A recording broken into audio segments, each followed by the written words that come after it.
Welcome to Locked On Lakers for a Friday. Andy Kamenetsky and special guest Alan Sliwa. D'Angelo Russell says he wants to remain a Laker, and Gabe Vincent might be back soon. Maybe? Really? We've heard this before. Break it all down coming up next. You are Locked On Lakers, your daily Los Angeles Lakers podcast. Part of the Locked On Podcast Network, your team every day.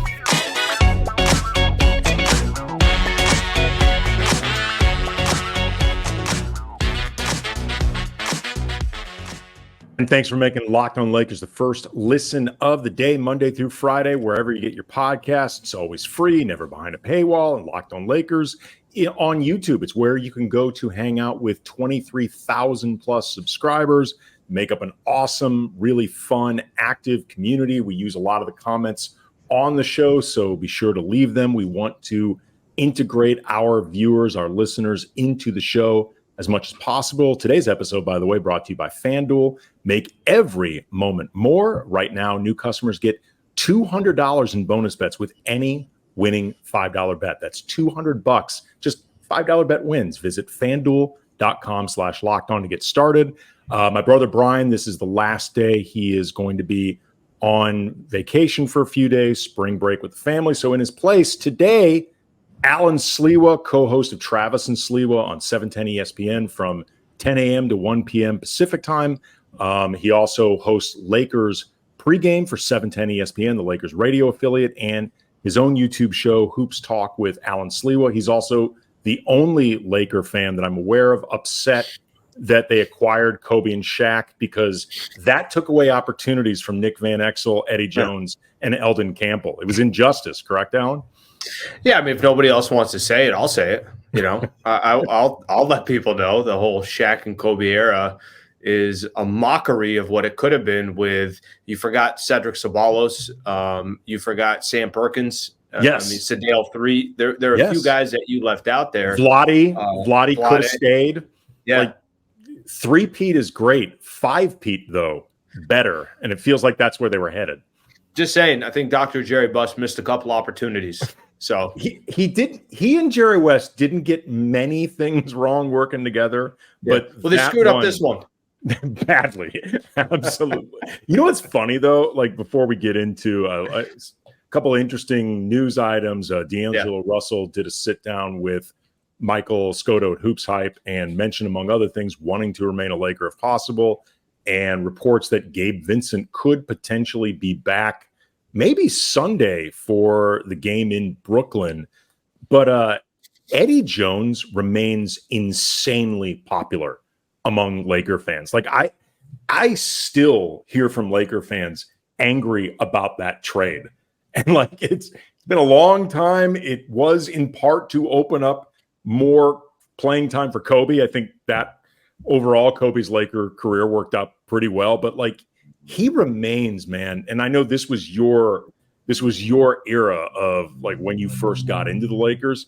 Eddie Jones is still extremely popular among the fan base. So funny you say that. So first, like, there will be random days that Lakers on Twitter will put, it'll be like the offseason, and it'll be like 4 minutes of Nick Van Exel highlights, and I'll just sit there, stop what I'm doing, and I'm like, everybody calm down. I got to watch Nick here.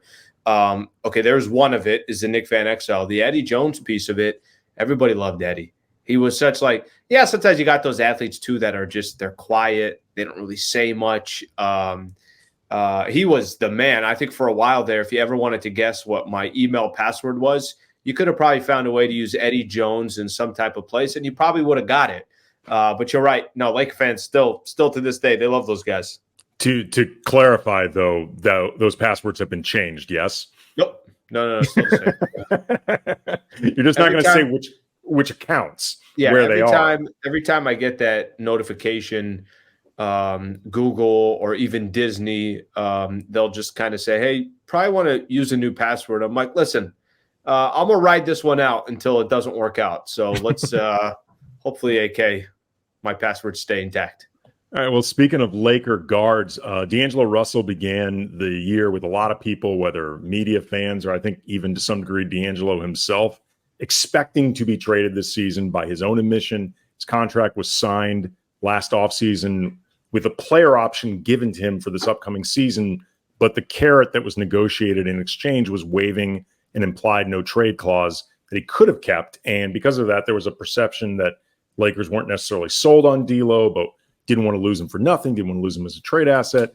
You cut to late March, he's having one of the best seasons of his career, and now arguably has some leverage over the Lakers should he opt out this offseason. But he told Michael Scota from Hoopshype he'd like to stay a Laker. Quote, "I'd love to be here and continue to give it a run and be where my feet are now. Obviously, I've been on the other side of it. I've been through the roller coaster of free agency and having to sit back and wait.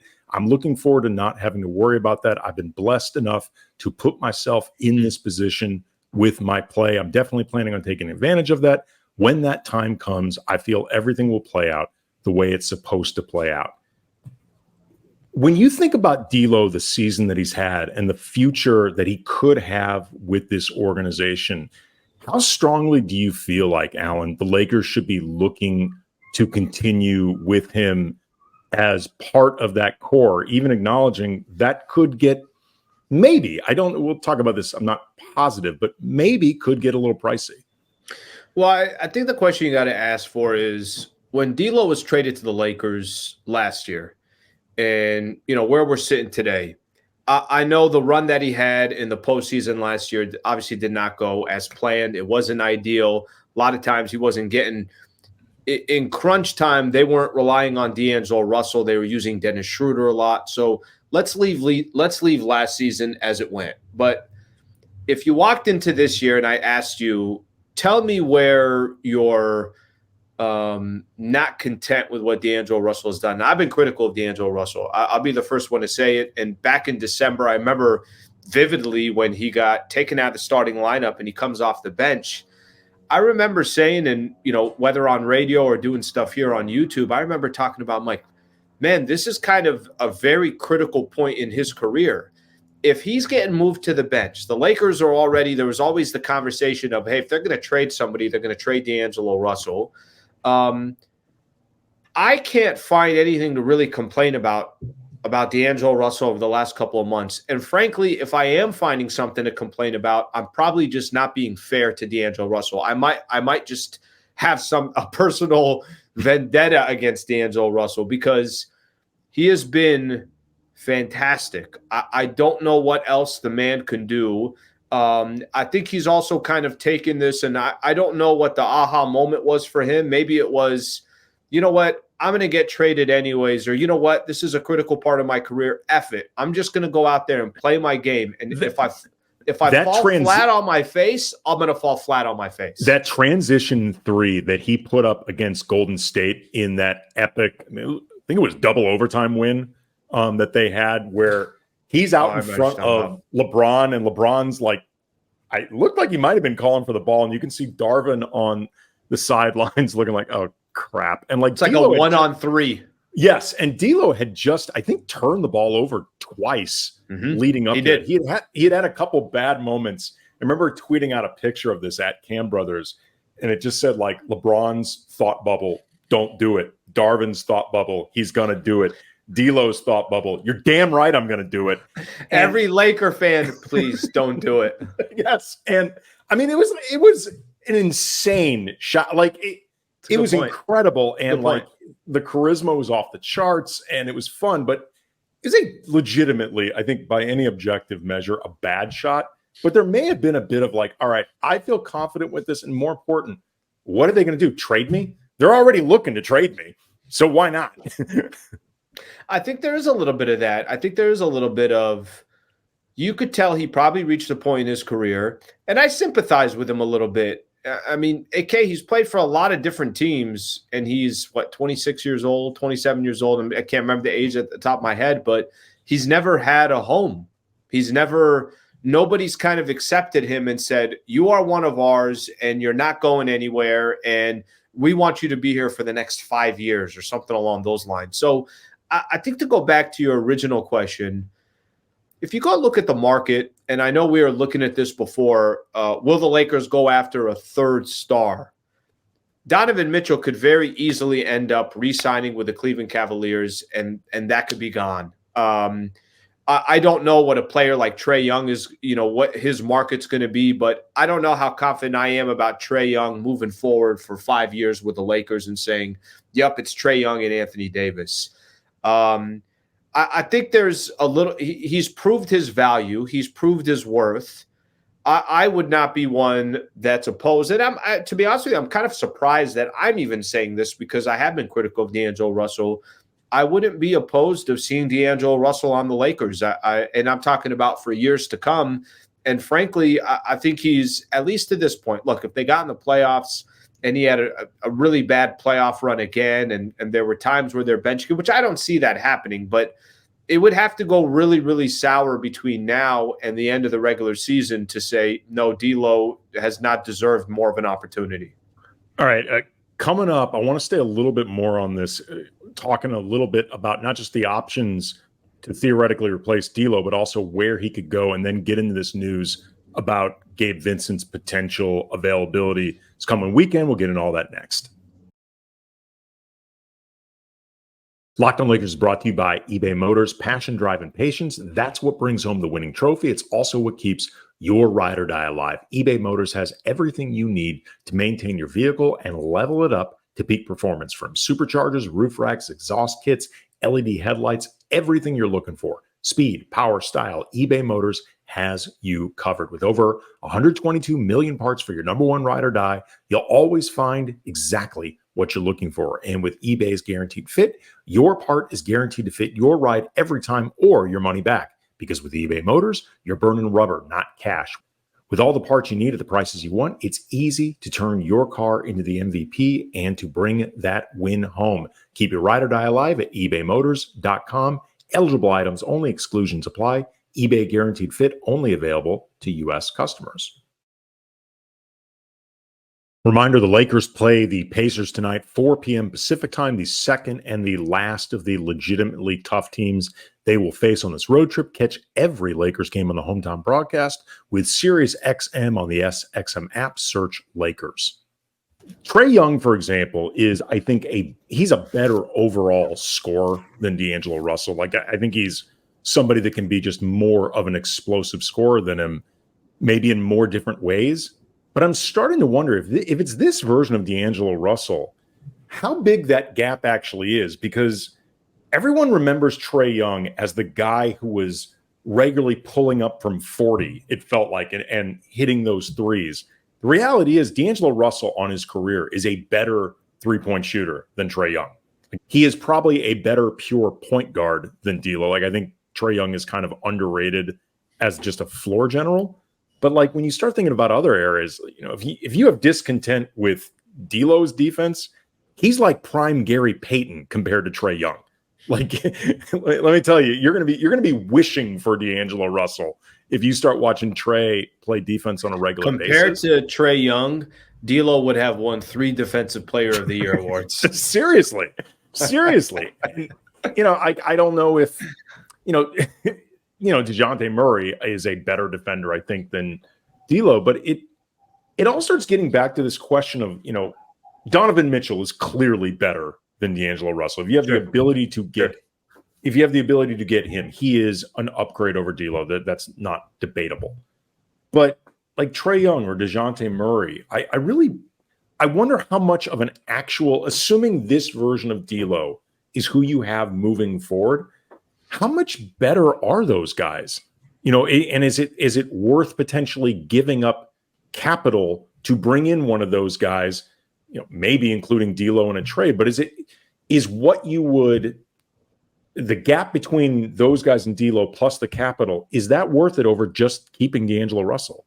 So I think for me, listen, if there's a bona fide superstar that you think this is a guy that we can build around for the next 3, 4, 5 years, I think I'm all ears. And again, it's just a matter of, is there one out there that you feel like, we'll use Donovan Mitchell as an example. If the Lakers had a chance to go get Donovan Mitchell and it cost them D'Angelo Russell, another contract that's on there, some future first rounders, I get it. Like, that's Donovan Mitchell. And you could paint a picture in your head that Donovan Mitchell, Anthony Davis, and LeBron for another year or two, whatever the case is, that's a dangerous team. I get that. I understand it.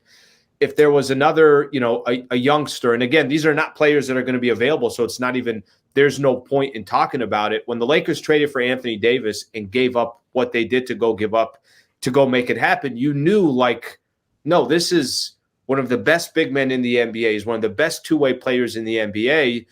If you're trading a good amount of assets for, hey, I'm not sure how much of an upgrade that is, or are they better off? I'll give you this example, and I'm a big fan of DeJounte Murray, and I'm a big fan of his game.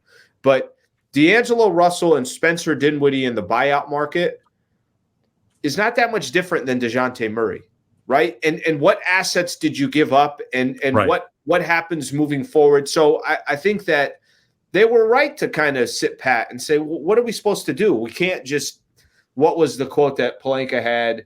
You can't buy a home that's not for sale, something along those lines. Yep.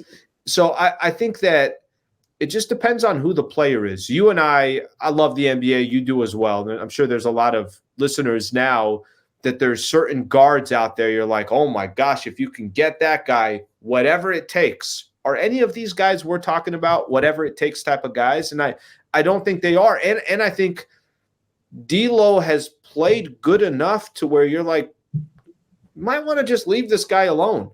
There's a very good chance on any given night that D'Lo's going to have 20-plus points, 8 to 10 assists, and not be that much different from some of these other guards that we're talking about that can cost you some more capital on top of it.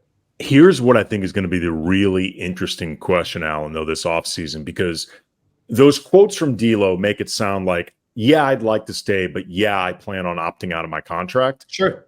D'Lo's market this offseason, I think, is going to be really interesting to watch because he's been a polarizing player his whole career, and polarizing might be too generous because I think the split's been more. It's often felt like everybody else and me and Brian, like we've been the lone residents on D'Lo Island for a long time. This offseason, it'll be interesting to see, like, okay, did D'Lo create more believers? But also, there are a couple teams that will have some cap space, like Scoto mentioned in looking around the league, the Orlando Magic, the Utah Jazz. Here's the team, though, that I thought was interesting, the Spurs. Because Wembanyama has made it clear in his play, and also I think the way he's conducted himself, I'm not here for some 5-year rebuild. Like, I don't think he wants them to skip steps that make sense, but I don't think he is up for, a Thunder-esque rebuild or like something that it took like as many years for Denver to get where they are. Because like Wembanyama is already wrecking shop. And the Spurs don't really have an established point guard. And D'Lo, at 28, he's not on a timeline of Wembanyama, but he's not old either. And Wembanyama may be good enough that timelines start going out the window. Like if you put an average team around that guy, that team's automatically going to be good. So like, I think San Antonio would be interesting to see, like, would they make things interesting for the Lakers in terms of an offer? Because D'Lo also does not seem like a very Spursian player. Well, I'll tell you, I think that's a very interesting destination. If they put the money there that, hey, we want you. We think you could be here for a couple of years. We want you, what you bring to the table. We don't want you to be any different. Oh, by the way, we have one of the best young players in the world, one of the most marketable players in the world. Got Greg Popovich. I mean, can you also, I'm sure, learn whatever you can from Popovich at the same time? Got some kind of interesting role players. And I think what you said about they don't have an established point guard.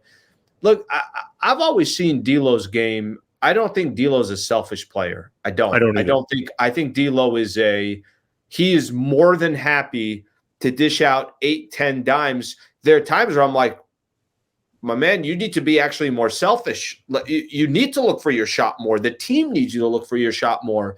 That's an interesting situation. And I think, this is going to be part of the leverage that he has on a team like the Lakers. if there's just one or two teams where it's not like a really, really bad team where he doesn't want to be there and it's like, okay, this is, I'm not going to go anywhere if I go there. But a San Antonio Spurs team is enough to give him leverage to say, if you guys want me, I'm down to stay. I'm down to kind of keep building here and go from there. But if not, I got other options. And I don't know what the market. I mean, Lakers ended up getting him obviously for a 2-year deal, and they didn't have to give him. They gave Rui 3 years, 57, I think it was 1734, 56, whatever it was. They gave Austin Reeves, obviously got 4 years. D'Lo only got 2. And yes, he did get that. Gabe Vincent got a longer career. Gabe got a longer contract. Excuse me. Yeah, Gabe got 3. You're right. But he got that player option to say, okay, well, if I have a good year, maybe I could come back, put myself in this position again where my value is higher. That's a really interesting team there. And for D'Lo, I'm sure D'Lo, he's at a stage of his career too. It's like, I want to be where I'm wanted. Yeah. And if somebody wants me and somebody is willing to pay for me, and the situation actually looks like there's light at the end of the tunnel, San Antonio doesn't sound like a bad place for him. Yeah. I mean, actually, for that matter, Orlando would be an interesting team because they are good and they've got good defensive point guards, but they don't have really anybody who is a true floor general, like a scoring floor general that way.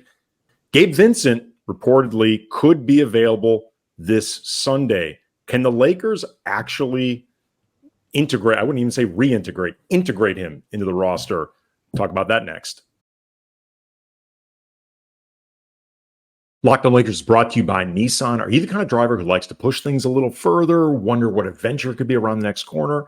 Our friends at Nissan have a lineup of SUVs with the capabilities to take your adventure to the next level. The 2024 Nissan Rogue is perfect for city drives, great escapes, class exclusive. Google built-in is your always updating assistant to call in for almost anything. Gone are the days of connecting your phone. Google Assistant, Google Maps, Google Play Store, built right into the 12.3-inch HD touchscreen infotainment center. The 2024 Rogue, it's the perfect mid-size crossover for your next adventure, and Nissan's incredible lineup also includes the 2024 Nissan Pathfinder. It has room up to 8, expansive cargo capacity, advanced available 4x4 capability, plus 284 horsepower and up to 6,000 pounds of towing. So take the Nissan Rogue, the Nissan Pathfinder, or Nissan Armada, and go find your next adventure. Shop NissanUSA.com. And Locked On Lakers also brought to you by Amazon Fire TV. Fire TV is your destination for sports, from live games to highlights to in-depth analysis. Fire TV offers amazing viewing experiences with smart TVs, as well as the Fire TV stick that you can plug right into your existing TV, providing access to millions of movies and TV episodes, as well as free and live TV. We have a Fire TV stick in our kitchen TV. So now we got all the options while we're prepping dinner, watching everything on it. It's great. And whether you're talking about opening weekend for baseball or the college basketball tournament, you're going to want to have a Fire TV. Fire TV recently created Fire TV channels to deliver a constant supply of the latest videos from your favorite sports brands, all for free. That includes all of us at Locked On, plus most of the big pro leagues and college conferences. There's also news, entertainment, gaming, travel, cooking videos. Check out the Fire TV channels on Fire TV and Alexa devices. If you haven't checked out Fire TV channels, really, you should. Trust me on this. To learn more, visit www.amazon.com/LockedOnFireTV. All right, so Shams Charania of The Athletic reported on Friday, tweeted out, quote, Lakers guard Gabe Vincent is scheduled to join the team during current road trip and is expected to be available to play versus the Nets on Sunday, barring setback. Sources tell The Athletic and Stadium. Vincent has been out since December 20th due to a knee surgery. He's been practicing again over the last few weeks, recently did some non-contact work. If he did end up playing this game Sunday in Brooklyn, counting that game, it would be 8 to get him up to speed. I'm not going to lie, I'm skeptical about this process just because it's not even reintegrating him. It's integrating him to players he has really never played with. He only played 5 games this whole year. The Lakers don't have a lot of wiggle room for tinkering, but I can also see the temptation to bring him back. Like, assuming that he is available, because we've heard conflicting reports about this all season long. How viable do you think it is, Alan, to bring Gabe Vincent back into the rotation? So I think his situation it's more clear for me than the Vando situation. I think for Gabe, literally, I have no expectations, none. And if Gabe Vincent is able to come back starting on Sunday and you get, a few games to try to catch yourself back up to speed, I think you're playing with house money.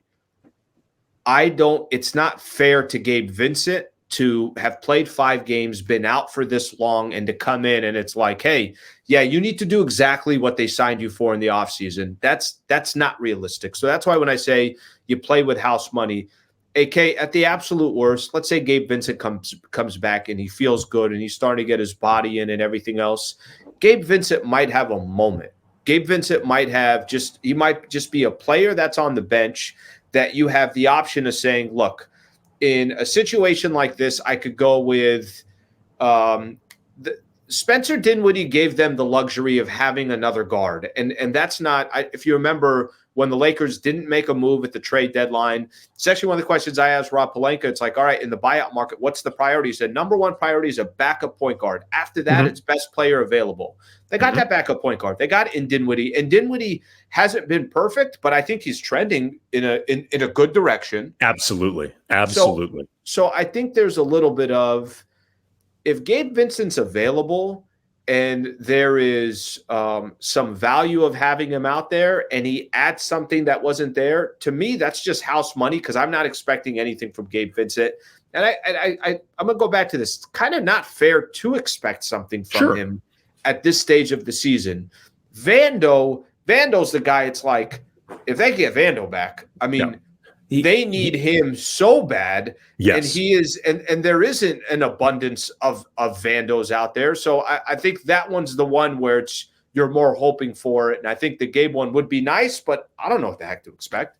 Oh, I mean, if Vando becomes viable, you cram him into the rotation however possible. Like they assuming he is healthy enough to be out there and be effective at all, like he is worth whatever disruption because it shouldn't be as disruptive because he's familiar with this team, but just he is a very unique player on this team. And it's become obvious they have a difficult time replacing what he brings as a defender and as a rebounder, offensive glass, all that stuff.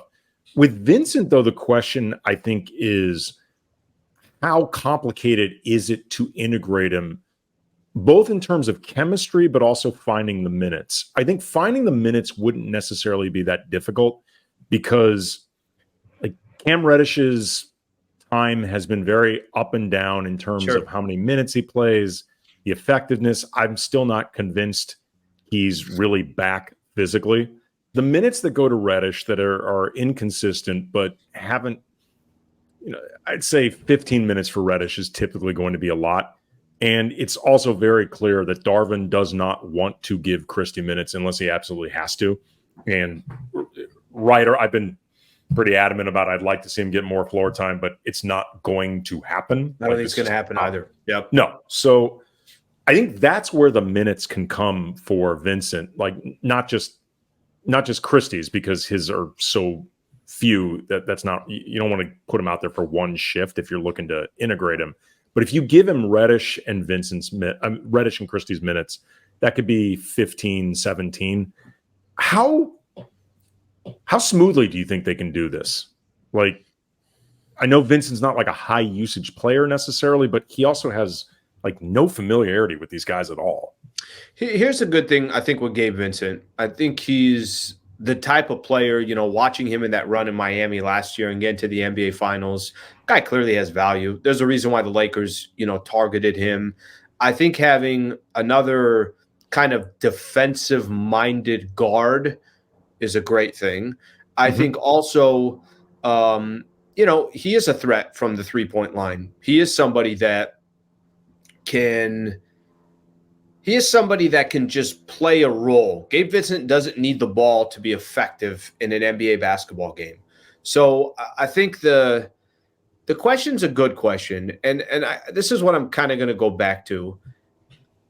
I think Darvin Ham is always going to lean towards, and I'm sure LeBron was going to, lean on him towards this as well. Give me guys that have been there before. Give me guys that have some experience in this situation. I heard Taurean Prince talking about this yesterday.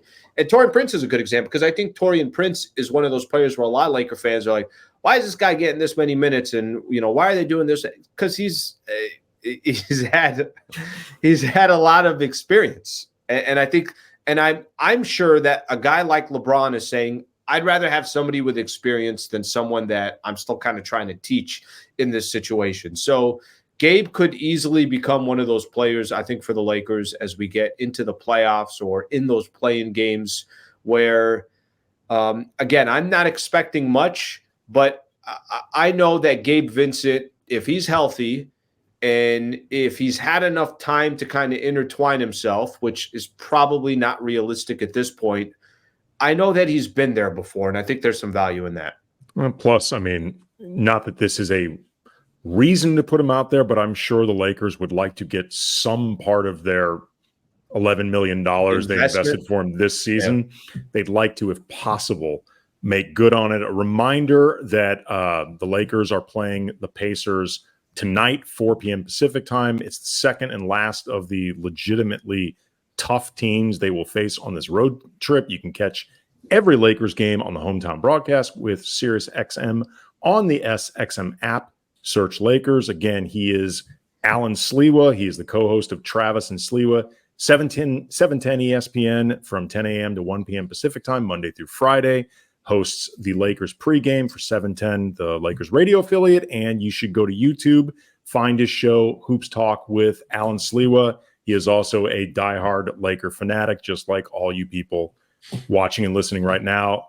Alan, thank you, man. I appreciate the time. This was awesome. Thank you, brother. AK, appreciate it, buddy. Thank you, and we will chat with you soon. Yeah, absolutely. Coming up on, I think Friday, Brian may have a mini reaction show after the Pacers game. I will be out of town for the next few, but I should be seeing everybody after the Raptors game on Tuesday. Either way, Brian will have it all covered, and we will see y'all soon.